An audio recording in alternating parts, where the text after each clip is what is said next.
you get up in the morning, what gets you excited? If you had to go do that all day long, what would that be? This is the first step. You got to identify what that is, okay? So when I was your age, I went to the Career Center, and I took the Strong Campbell Interest Inventory, and these three things came up really high. It's basically said, Mike, if you do one of these three things, you're going to really be happy and you're going to have a good life. And I looked at those and thought, what in the world? What do they have in common? Okay? Do you see anything in common on those three professions? Or what links them? You can shout out. You can talk in this class. Yeah.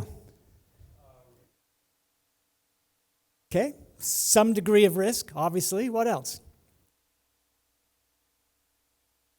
How about artwork? Yeah. How about creativity? Having to be creative, solving problems, making things fun and better for people.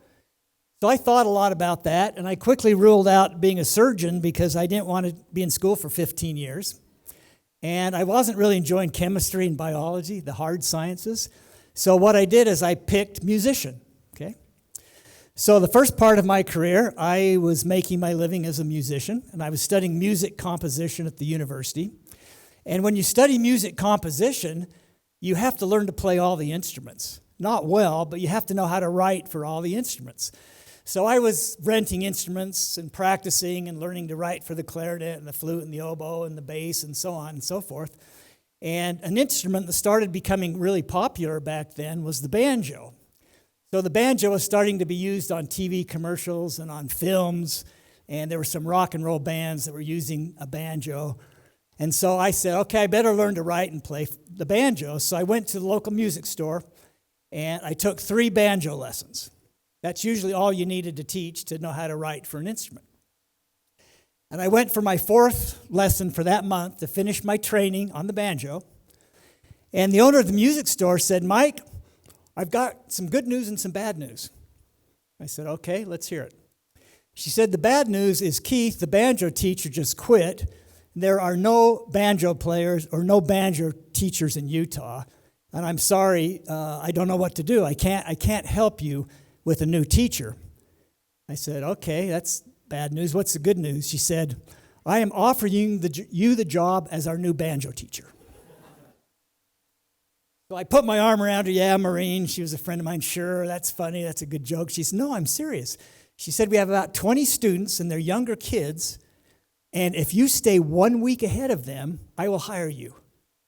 I said, what do you mean? And she said, you learn one song every week, and you practice every day, and you get really good at it, and you become an expert banjo player. There are hardly any of them in Utah, and I will pay you well to be the banjo teacher. So I said, okay, no problem. I can do that. Sorry, I have to get so close to this to change it. So there I was when I was your age. And I started playing on films. I did film scores, commercials. I played in a rock and roll band. I toured Europe. We made one of those big black CDs. Do you know what those are? They called records. My kids call them the big black CDs. And it was just a fabulous experience. But it was kind of wearing on me. I was studying music during the day. I was teaching music lessons. I was traveling and touring a little bit too much. And I thought, you know what? I'm going to go back to that third option, the entrepreneurship option. So I went to school. I got a master's degree and a PhD, and actually became a professor of entrepreneurship earlier in my career. The problem is I had never built a business before. I'd been a musician.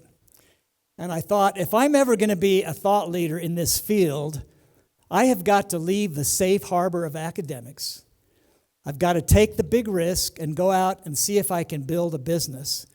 And it was actually kind of frightening for me because what if I failed? I go back to the university. Oh, Mike's the guy that tried to build businesses and failed. Now he's teaching entrepreneurship, okay? That'd be the end of my career. Fortunately, over a period of about 12 years, we built 6 companies. 5 of them were successful. 1 was a failure. It was my first one because I didn't know the things you're going to learn in this class. And once I learned those things, then our businesses were successful.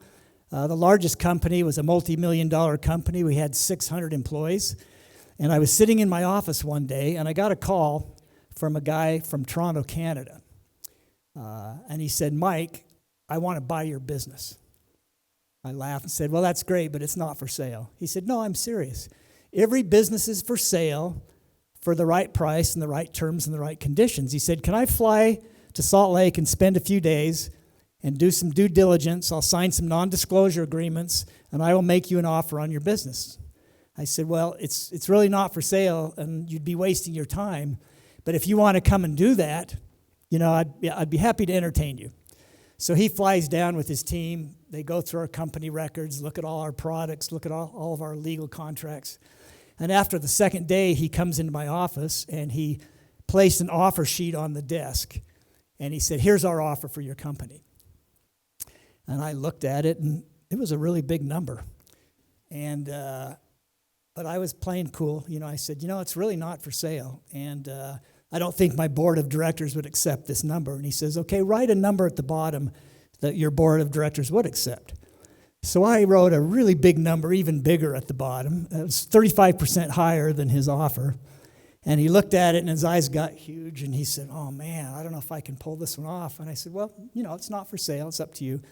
So he said, I'll get back to you tomorrow. So the next day he comes in and says, okay, we reviewed this with our board of directors, and we're going to accept your counteroffer, and we will buy your company. But there are 2 deal killers.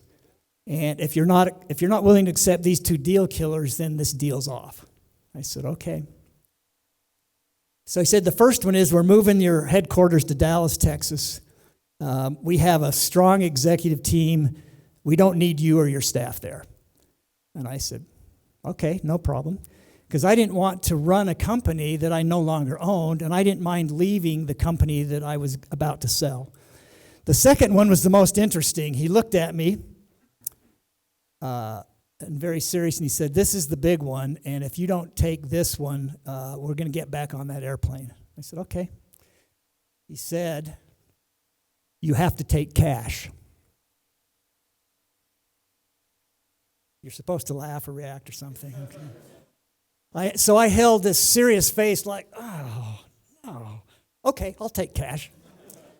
Because, see, they were a publicly traded company, and we thought they were going to give us stock, and my board didn't want to own stock in their company on the Toronto Stock Exchange. And so he said, you have to take cash. I said, okay, I'll take cash. So within a month, I was unemployed, and I was financially self-sufficient for life. And I thought, okay, what am I going to do now? What's the next step for me? So you can see the career path there. I became a business consultant, and I wanted to help other companies have the experience that I'd had in scaling something that was really worth a lot, that was an envy of an industry, that had real value. So I started a consulting firm, which we still have today. It's called Strategic Leadership Partners. I have some excellent partners. We've all been entrepreneurs. We've all started and built and owned and sold companies. And I do as much of that as I have time for. Then I thought, I want to reach a broader audience, and I don't want to be traveling so much. So my next career path was I became an author and a public speaker. And for about 4 years, I wrote some books and traveled around and gave speeches, and that was really, really awesome. Then the dean of the business school here came to me, Dean Doug Anderson. He said, Mike, I would love to have you come and build a center for entrepreneurship at Utah State. And I said, I live in Salt Lake City. I can't move to Logan. I've got businesses here. My wife has a business here. He said, well, that's great because we don't want you in Logan. You have to live in Salt Lake City because we're a regional campus and we have campuses all across the state of Utah, and you would be directing all of those programs and building entrepreneurship. So I accepted that position and agreed to about 3 years. I thought it would take 3 years to do what we wanted to do. And I'm happy to tell you this is my 12th year at Utah State University. So I absolutely love it here. I love the Huntsman School of Business. And I come here, I'm here all day Tuesdays and Wednesdays. And the rest of the week I'm in other places. So the important thing is you got to find out what you're excited about and what really lights you up. And there's going to be, if you go take those same interest tests I took, there's just not going to be one thing on that list. There's going to be 2 or 3 or 4 or 5 things. And when you look at that list, you say, okay, which ones have the most potential for me to succeed in a career? If I like them all, why would I do one that doesn't have opportunities? I coached a young man that he loved cartography, map making, but he had 3 other things he loved, but he chose cartography. When he finished his degree, there were 5 jobs in America for a cartographer, okay? So he had to pick something else that he loved that had more opportunity. So then you'll follow one of these 2 paths. I hate to say this, very few of you will follow that path on the left. There isn't anyone that stays in the same career during their entire life. What's happening more and more right now is the one on the right, is that you learn and you prepare yourself. You become a continual learner in some broad industries, and then you look for opportunities in those industries. And you continue to learn in those industries. And what happens is then someone comes to you because you're good, and they say, I want you over here. And then you pivot to an opportunity that you didn't even know existed a year before that. So you're continually pivoting to these opportunities because you're good at what you do. So you find an industry or several industries, and you just continue to educate yourself. And the new career model,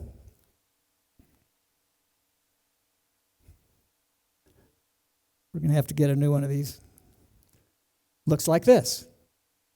The best advice that I can give you is to look at yourself as me, Inc. I am my own entity, and I have to take care of myself.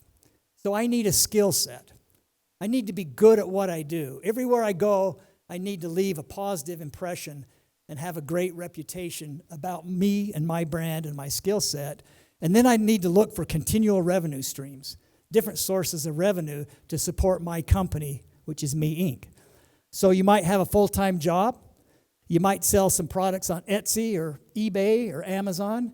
You might start investing in real estate. You might make other investments. But you got to start thinking of how am I going to build my company and create security and self-sufficiency for me, because no one else is going to take care of you. The government won't take care of you. Corporations won't take care of you. You got to be bold and become me, Inc., or it's really me, LLC these days, okay? Does that make sense? There's another reason why this is extremely important, and that is that careers are changing more than ever before. The employment landscape is in flux, and jobs are being replaced every single year due to technology. And so the underlying set of skills that you need are the skills of entrepreneurship. And entrepreneurship, regardless of the career you choose, it's all about solving problems, creativity, and creating value. How do you create value for other people? Everything you do has to create value. It has to make other people's lives better. And if you have this skill set, you can use it in any industry. You can use it in for-profits. You can use it in nonprofits. You can use it in schools. You can use it in government. And so Andy and I, a while back, jumped in a van and traveled all across America. And we wanted to know, what does the future of work look like? How should we help prepare our students for these various careers that they're going to have? And I'm going to buy a new one of these as soon as we're done tonight.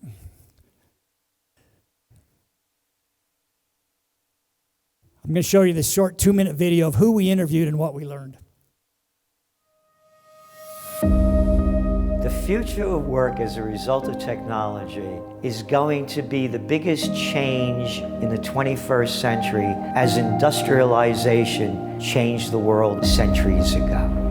We're at a fundamental shift right now. In a world driven by incredibly rapid and accelerating change, this era of entrepreneurship and this era and the economy in general is unprecedented. What technology has been good at for a few decades now is replacing routine work. This could lead to fundamental changes in reality, how they work. It's going to be so hugely disruptive. It's affecting workers and jobs and wages in ways that we have not seen before. Imagine what that does to the trucking industry. Everyone's talking about the driverless car. When all the trucks drive themselves, they can drive 24 hours a day. Within 10 years, we're not going to be allowed to drive because it's just going to be deemed unsafe. And if you breathe on it, it'll tell you whether you have lung cancer or not. No occupation is off limits. Robots are doing more accurate surgeries than the surgeons. The bank teller, The payroll clerk. We don't need you anymore. I honestly believe I am going to live to see a science fiction economy where our mines, our factories, warehouses, our farms, highways are staffed almost exclusively by machines. We're just going to automate the work. Anybody who takes charge of their own economic destiny, regardless of the scale, for me as an entrepreneur. We literally started by selling Ziploc bags of this powdered drink mix that we made in a hardware store. I was pretty sick of doing what I was doing. I just kept feeling like, man, like this can't be my life. Like I'm too creative for this. I remember thinking, wouldn't it be just the greatest thing ever if we could actually get paid doing this? I ordered 5,000 skirts and I didn't know how to build a business. How do you come up with a sample of something that's never been done before? I have to create my own destiny. Taking that bold step is what 3X'd my company. I do this because this is my dream. You can do whatever the hell you want. Stop settling for a mediocre job. Stop being such a wuss. You know, if ever there was a reason to be self-employed, Changed my whole life. I'm not going back to work. I'm doing something on my own. Put on your big boy pants and get to freaking work.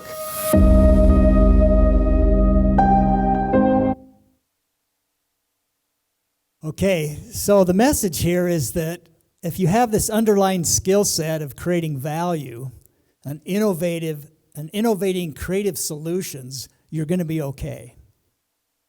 And so we absolutely love what we do and what we teach here. But here's just some quick examples. I don't want to spend a lot of time here, but software, e-commerce, self-serve terminals, online courses, delivery drones, driving jobs, everything that can be manufactured is now being manufactured by robots. Here's just some examples. Domino's is delivering pizza by drones in Australia and New Zealand, and Amazon is starting to deliver packages by drones. They're building 24 airport stations next to the airports, and they can deliver up to 40 pounds by drone. We're making cars with robots. We're making drugs with robots, surgery. I went skiing with my grandson a while back, and he was 4 years old, so I was down like this all day long, holding him between my legs. And when I got home, I had this painful bulge, and I had a hernia. And I found out I could do it the old-fashioned way, or I could have this machine, this robot do it. It's called the Da Vinci robot, and I chose to be modern and progressive, and so I had a hernia operation by this machine right here, and it was awesome. I was up walking around the next day, and everything turned out fine. This is probably the creepiest thing that's happening right now. This is a professor in Japan that is creating humanoids, and he's been able to imbue about 50,000 bits of emotions into these robots. And he uses silicone products and real hair, and he can make them look like anyone from a distance. You wouldn't know it wasn't a robot. And they are now being used in hotels throughout Japan. They check you in. They lead you to your room. They do room service. They deliver your bags. There are no people.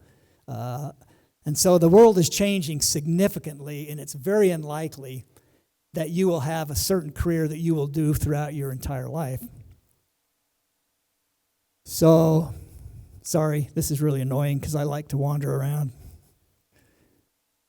But these are the skills that we have found that you can use to build any kind of business successfully. And if you know these skills and you apply them, your chance of building a successful business goes up to about 80%, from 50-50 to 80 to 90%. And so the people that are going to come and speak, they're going to talk about these principles. You'll hear them tell their stories, and you'll see that almost every one of them has followed these 8 practices right here. So I'll give you a quick preview. Reverend Jay is one of the most awesome guys I know. He's going to come and talk about how purpose was the driving force behind their organization, one of the most successful feeding organizations in the state of Utah.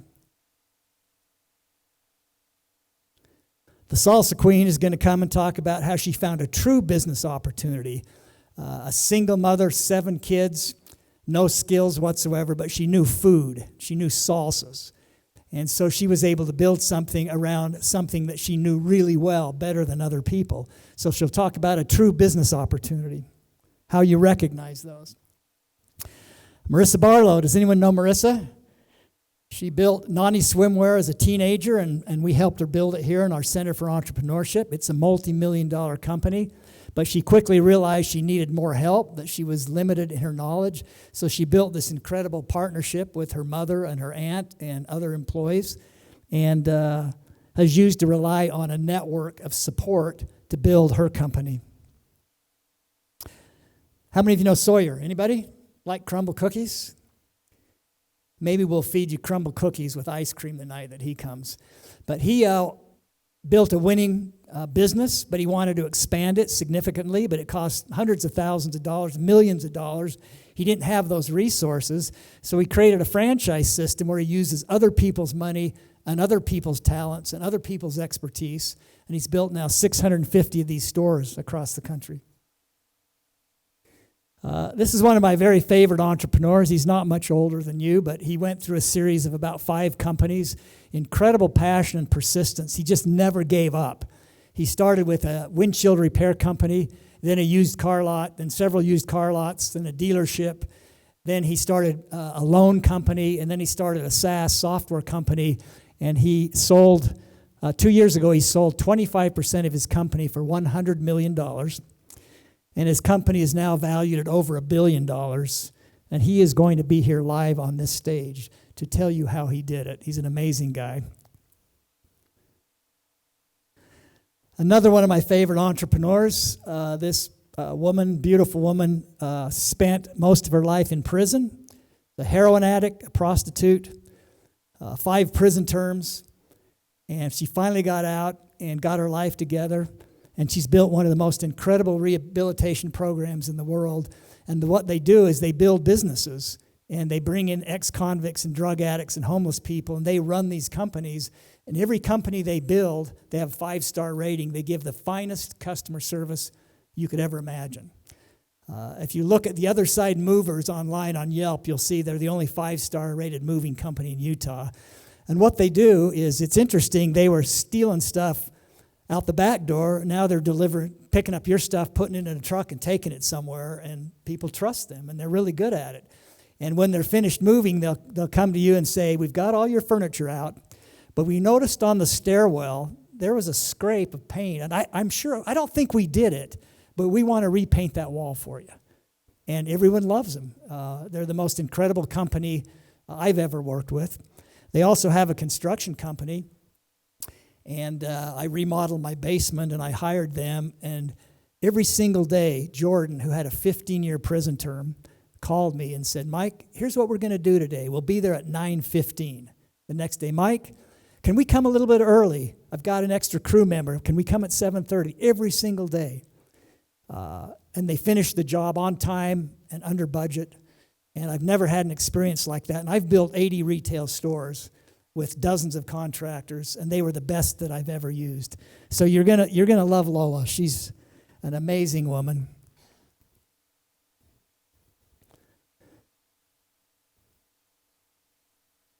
Okay, our first speakers next week are the founders of Fox Pest Control. And when you hear them speak, what they'll tell you is that we have a leadership and personal development company. Oh, we just happen to do pest control on the side, but we are a youth leadership and development company. We teach people how to be leaders. We treat them really well. They have one of the finest cultures in the industry. They're actually traveling around now giving lectures about how they've created this winning culture.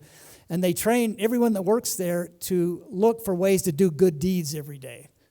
Okay, when you go to the customer's house, take their garbage cans in, pick up trash on their front lawn.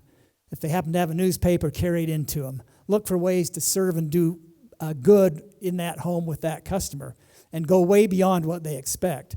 Then in every location, they're in 31 states, and the company owns all of these locations. They're not franchised. They have regular community events where they go to the community leaders, the mayor, and say, what can we do? We want to do something in this community. And so you're going to see that serving your broader community is really a very sound business strategy. In fact, I think if a business doesn't have a social component in the future, if you're not doing good in your local community or with your constituency beyond the products and service that you sell, I'm not sure you're going to be sustainable.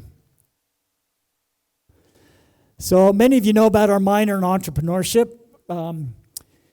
We've gotten approval for every major to enroll in these courses with no prerequisites. And if you're interested in learning this skill set and even building something, this is the sequence of courses. Are any of you in any of these courses, or have you taken any of them? Okay, what do you think of them? Were they good? Did you learn some things? Awesome. You'd recommend them to your friends? Okay. So you actually get to build something in these courses. Instead of taking boring courses where you study research and read books and then you go out on your own and do something, you get to do something as part of the class. And we want you to develop these skills and be really good at it. There's one more thing, however, and then I'm done. 2 things that you need to be successful. First, you need this skill set of value creation, of problem solving, of innovation in any career. But more important than that, as an underlying foundation, we have to work on our emotional health. We have to work on our happiness. It's interesting that years ago, in fact, just until about 5 years ago, researchers thought, scientists, scholars thought, that if you're successful in your career, you're going to be happy. So if you get a good job, you're going to be happy. If you get promoted, you're going to be happy. If you get a good salary, you're going to be happy. If you're able to buy a house, you're going to be happy. If you're able to buy that car that you've always wanted, you're going to be happy.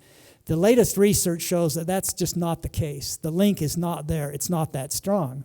But what the research shows is the people that learn how to be happy and learn how to manage difficulties and how to be positive and optimistic in trials are the ones that become successful.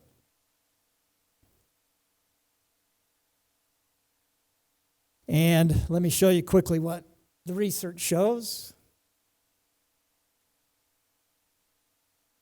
Everyone there.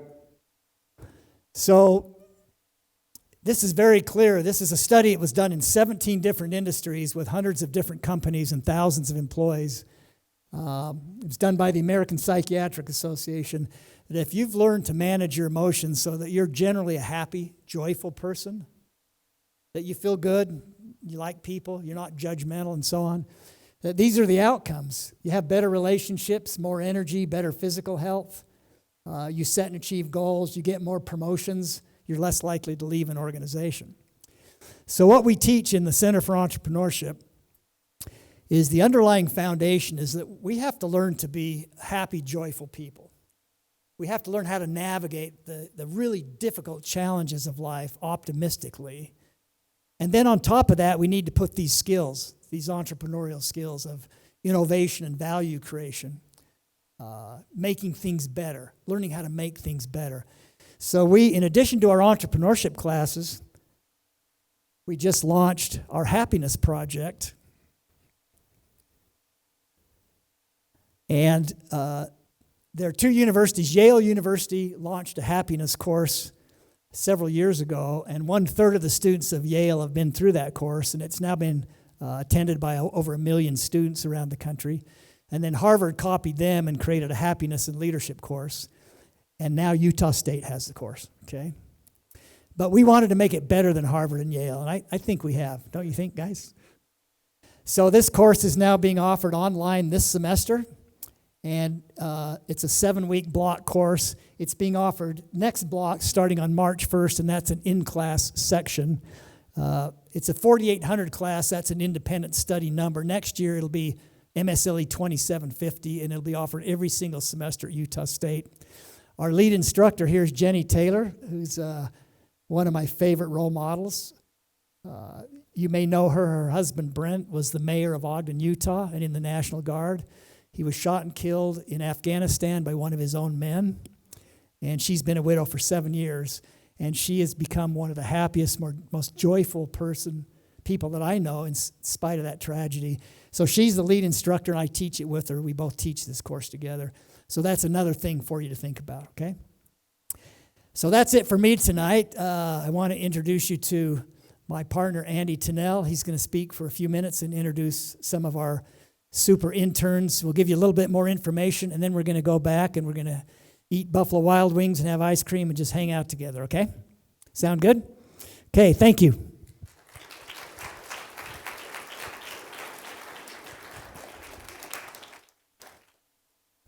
It really doesn't work. Sorry about that, Mike. I only have one slide. So just to put faces to names, as Mike said, oh, I'm going the wrong way.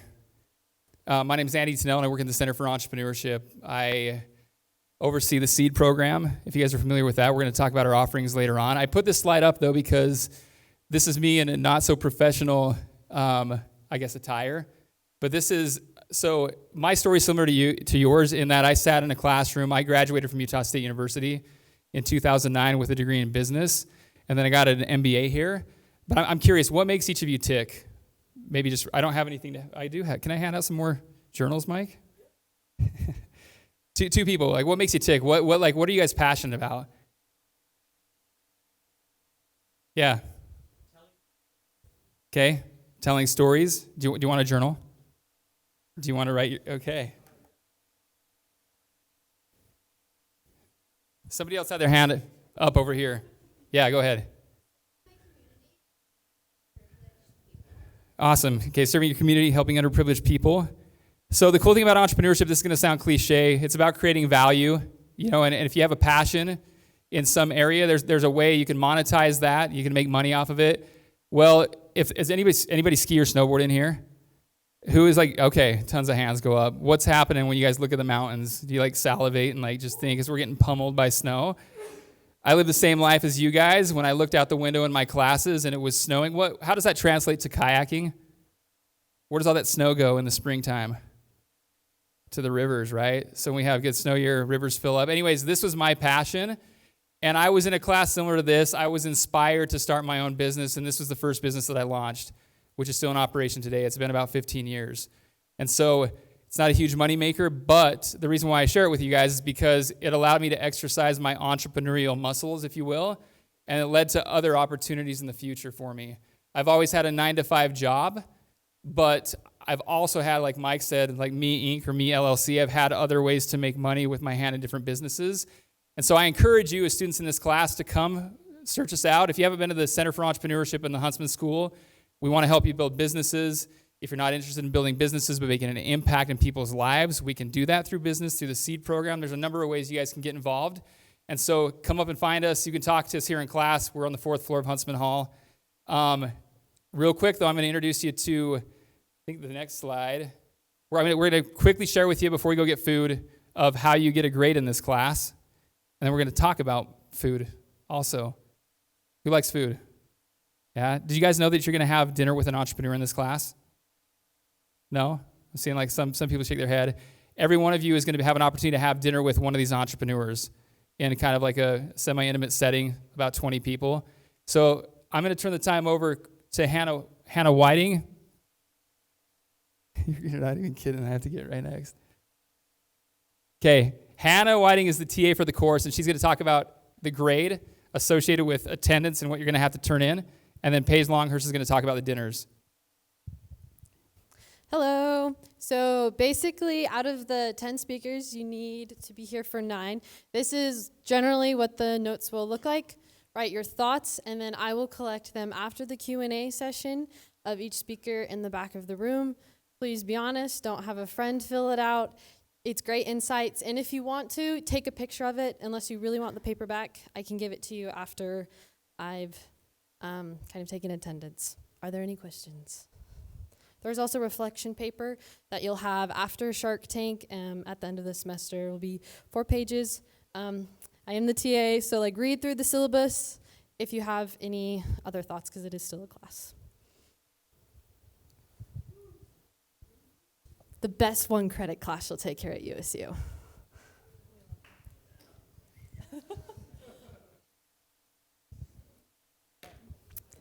Okay, guys, this is the last thing, and then we can go eat B-dubs. So during class, everyone will have an opportunity. I'll get out of the way so you can actually scan the QR code.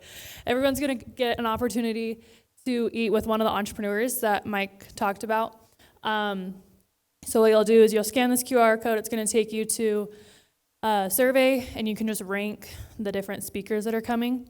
And there's a lot of people in here, and there's a lot of cool different speakers. You might not get your first pick, but we'll try to get within the second and third of your top pick for you to come eat with them.